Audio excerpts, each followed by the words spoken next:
Hello everyone. আজকে আমি একটা এপিসোড নিয়ে এসেছি যেখানে আমার কিছু কাছের বন্ধু এবং ভাইরা আছে। তারা আমার গাইডেন্সে বেশ কিছু বছর ধরে ইনভেস্টিং করছে। আর কয়েকটা বন্ধু আছে যে রিসেন্টলি ইনভেস্ট করা স্টার্ট করেছে। তো আজকে তাদের কিছু কথা আমি শুনবো এবং তোমরাও শুনো। প্রথমে আমি ভিডিওটা শুরুর আগে একটু নিজের ব্যাপারে বলে নিতে চাই। বর্তমানে আমার প্রাইমারি সোর্স অফ ইনকাম হচ্ছে ইনভেস্টিং আর ট্রেডিং। বাট এটা আমি স্টাডি করা শুরু করেছিলাম 2016 সাল থেকে।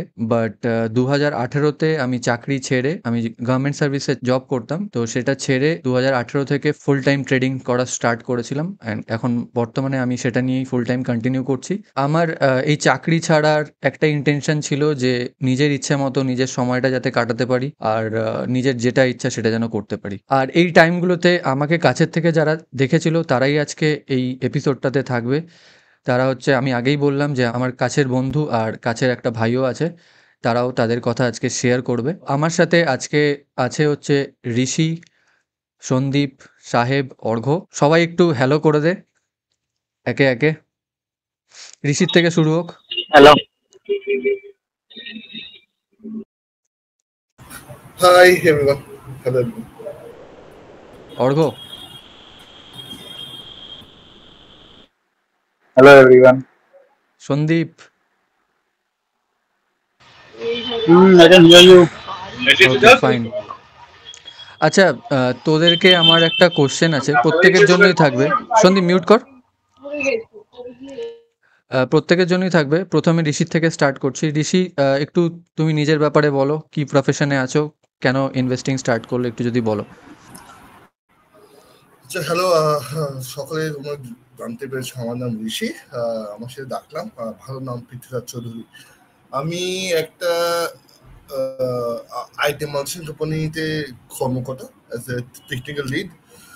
তো আমি অ্যাকচুয়ালি বেসিক্যালি আমি প্রথমে ইনভেস্টিং ব্যাপারটা আমি আগে থেকে লাইক আমি প্রথমে ক্রিপ্টোকারেন্সি ইনভেস্ট করতাম। ফার্স্ট যখন ইনভেস্টিংটা বুঝি, যখন 2018 সাল থেকে, ঠিক আছে। তখন আমরা তখন আমি, আমার একটা বন্ধু ছিল পরাগ। So, আমরা দুজন মিলে কি করতাম, প্রথমে ক্রিপ্টো, আপনার আছে সবাই জানো, বিটকয়েন, ইথেরিয়াম ইথেরিয়াম মাইন করতাম আমরা গ্রাফিক্স কার্ডে। তো তখন থেকে আমাদের একটা ইনভেস্টিং ব্যাপারটা ছিল। তারপর থেকে যখন সব থেকে বড় ঝটকা দেয় আমাকে 2020 সালে, যখন আমার চাকরি চলে যায় ফার্স্ট। তো চাকরি চলে যায়, তখন তখন ভাবলাম যে নো, তখন আবার সেটা আমি আবার চাকরি চলে যাবো, দেখি নাকি আফটার 17 days দেখি না আই গেট এ জব। তখন দেখেন ভাবলাম one source of income is not a source of income, I need to regain it back. So if some, যদি কেউ একটু লুজ করে কিছু একটা, আমি ওখান থেকে যদি আমি ব্যাকআপ পাই। তো তখন থেকে ইনভেস্টিং করা শুরু করি। তার সব থেকে আমার ব্লেসিং ডিসগাইজ বলবো, বান্দিদা আমার সাথে পরিচয় হয়। দেবজিৎ আমার রাহা, দাদা দেবজিৎ বলি, রাহা। সরি, দেবজিৎ রাহা। তো সেটা পরিচয় হয়, তো সে আমাকে শেখায় A to Z what is, কিভাবে ইনভেস্ট করতে হবে, কোন সময় এন্ট্রি নিতে হবে, কোন সময় এক্সিট নিতে হবে। তো বাড়িতে তো এখন 4 বছর I am investing right now. তো the way amount of profit I am gaining, সেটা অ্যাকচুয়ালি মিউচুয়াল ফান্ড দিতে পারবে না। সবাই বলে ইভেন তুমি দিতে পারবে না। In I am not talking about stock, about investing. If you say about ETF and all, I am getting about 50% and above. আর ঋষির Okay. এই তো রিটার্নটা আমি একটা স্ক্রিনশট আমি দিয়ে দেবো সবার জন্য, সবাই দেখে নিও। আচ্ছা, নেক্সট হচ্ছে অর্ঘ্য, তুই একটু একদম। বল, নিজের ব্যাপারে একটু বল। আর কিভাবে মার্কেটে আসলি। Hello everyone. আমার নাম হচ্ছে অর্ঘ্য বাসী। আমি একটা গভর্নমেন্ট জব করি, কিন্তু মানে ছোটবেলা থেকেই যেহেতু একটা টাফ পিরিয়ডের মধ্যে কাটিয়ে এসেছি, তাই জব পাওয়ার পরে সব ইএমআই লোন যেমন হয় সাধারণত, সেই চক্করেই সব ফেসে গেছি। তা তার মধ্যে যেই চলছিল কোনো মতে। তারপরে যখন আস্তে আস্তে সংসার বড় হলো আর ছেলে হলো, তখন ভাবতে শুরু করলাম যে কিছু একটা রেখে যেতে হবে, এই ইএমআই লোনের বোঝা সেও টানবে কেন। হুম। বান্টির সাথে অনেকদিন, সরি, দেবজিৎ রাহার সাথে অনেকদিন কথা হচ্ছিল, অনেক দিনের বন্ধু আমাদের, সেই স্কুল লাইফের থেকে। তো ও যখন জব ছেড়েছিল, জব ছেড়ে একটা বোল্ড স্টেপ নিয়ে এই মার্কেটিং, এই মার্কেটে ঢুকেছিল, তখন আমরা কিছু জন অ্যাপ্রিসিয়েশন খুব করেছিলাম। কারণ ওর মধ্যে সেই পোটেনশিয়ালটা ছিল, আমরা জানতাম। উপরে উপরওয়ালার আশীর্বাদে এখনো ভালো জায়গায় পৌঁছে গেছে। আমাদের অনেকদিন ধরে বলেছিল, কিন্তু আমাদের সেই যেমন মিডল ক্লাস পিপলে থাকে যে ওই করবো, আজ করবো, কাল করবো, পরে করবো, এরকম করে করে আর করা নেই। তবে আমি রিসেন্টলি খুব সামান্য অ্যামাউন্ট একটা ওর কথা শুনে ইনভেস্ট করা স্টার্ট করেছি মান্থলি। তা ও যে স্ট্র্যাটেজি আমাকে বলেছে, মানে সত্যি দেখলাম খুব কম রিস্কে মোটামুটি একটা পার্সেন্টেজ ভালো গেইন করা যায়। আমি যেহেতু সবে মাত্র শুরু করেছি, অনেকদিন ধরেও বলছিল, আমি ওকে বলেছিলাম যে শিখবো শিখবো বা কিছু টিপসের ব্যাপারে, কিন্তু আমারও কিছু গাফিলতি ছিল, সেই হিসাবে আমি এটাকে করতে পারিনি। তারপরেও যখন আমি ফাইনালি ওর সাথে কথা বলে ওর সাথে মিট করে যখন এটা করলাম, তো দেখলাম খুব একটা ডিফিকাল্ট ব্যাপার না, খুবই ইজি, যে কেউ করতে পারে। জাস্ট মানে 5-10 মিনিটের ব্যাপার, একটা সিম্পল ইয়ে। আর ও যেভাবে বলে, যেভাবে ইয়ে করে, একদম সিম্পলি যে কেউ করতে পারবে, কোনো রকম প্রবলেমই হবে না। তাই আমি জাস্ট এই 1 মাস কি 2 মাস স্টার্ট করেছি। যদি সামান্য সব মানে পার্সেন্টেজ বললেও কিছু হবে না। হ্যাঁ, ও ১-২ এটাও মাসে বলেছে এটা লং সেরম টার্ম। রিটার্ন জেনারেট করতে পারবি না, কারণ ওটা লং টার্মের একটা স্ট্র্যাটেজি। হ্যাঁ, হুম। তা ওইটার জন্য, ফিউচারের জন্যই এটা আমার করা। মূলত আমি তো ওরকম ভাবে করতেও পারবো না, কারণ আমার জব আছে। কনফিডেন্স কেরম পাচ্ছিস ওটাতে? মানে যেটা আমি তোকে বলেছি? এখন জবে মানে ওটা সত্যি খুব কম রিস্কে, যেরকম মিনিমাল একটা লং হুম, টার্ম প্রসেস, যেমন টেস্ট ম্যাচের মতো। এখন সব ইনিং একদম। স্টার্ট হয়েছে সবে, মানে ফার্স্ট ওভারও শুরু হয়নি এখনো বলতে হুম, গেলে। ১ম হচ্ছে এখন তো রিস্কটাকে অনেক দূর যেতে হবে। মিনিমাইজ করে দিতে হবে। রিস্কটাকে মিনিমাইজ করে দিতে, হ্যাঁ, তাহলেই রিস্কটাকে কনফিডেন্স। ওটা যেরকম আমি আমি আসলে ওর কাস্টমাইজ করেছি। আমি যেরকম ওকে বলেছিলাম যে আমার যেরকম মানে এত টাইমও নেই, বা আমি এত মানে হেডেকও নিতে পারবো না, যেহেতু চাপ আছে কাজের, বিভিন্ন জিনিসের, সংসারে। তা ও যেই স্ট্র্যাটেজিটা বলেছে, সত্যি আমি দেখলাম যে খুবই আমার জন্য প্রেফারেবল। তাই আমি ওটাতেই কন্টিনিউ করছি।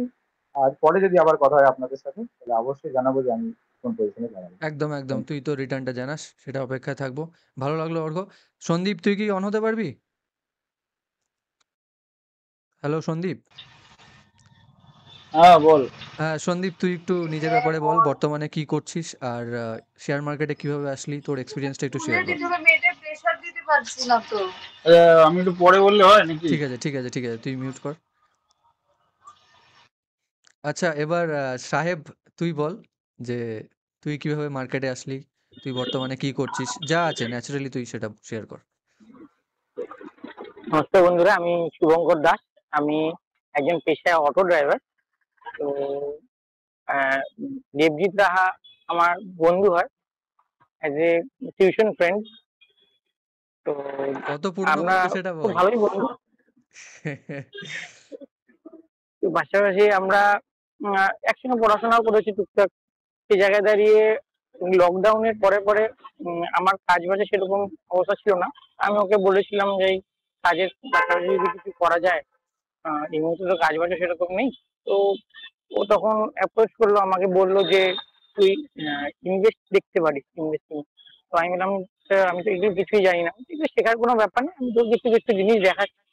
ও কিছু সহজ পদ্ধতিতে আমাকে খাতায় কিছু অঙ্ক এবং কিছু জিনিস শিখিয়ে দিল, যেটা আমার মনে হয় যে কোনো মাধ্যমিক পাস মানুষদেরও হয়তো বোঝা যাবে। এভাবে আমাকে বুঝিয়ে দিল বিষয়টাকে। আর আমি খুব ভালোভাবে বুঝতে পারলাম, সাথে আমার ওয়াইফও গেছিল। তো ও জিনিসটাকে খুব ভালোভাবে রপ্ত করতে পারলো, ঠিক অল্প একটু সময়। আর ঠিক যে অঙ্কগুলো যে বুঝিয়ে দিয়েছিল আজও আমার মাথায় আছে। সেগুলো নিয়ে আমি ইন্টারডে করেছিলাম। তো আমি ওকে প্রথম দিন বলেছিলাম কত টাকা করতে হবে ভাই, 10-20 হাজার টাকা। তো বললো না, অত টাকার কোনো দরকার নেই, তুই 2,000 টাকা দিকে কর। 2,000 টাকাকে যখন তুই 2,000 থেকে 3,000 করতে পারবি, তখন ভাববি তুই ওটা শিখে গেছিস। আমি সেদিন থেকে শুরু করেছিলাম 2,000 টাকা নিয়ে। বলতে নিয়ে আজকে সেই জায়গায় দাঁড়িয়ে অনেকটাই গ্রোথ করেছি, এবং সেই 2,000 টাকাটা আজকে 4,000 টাকার উপরেই চলে গেছে।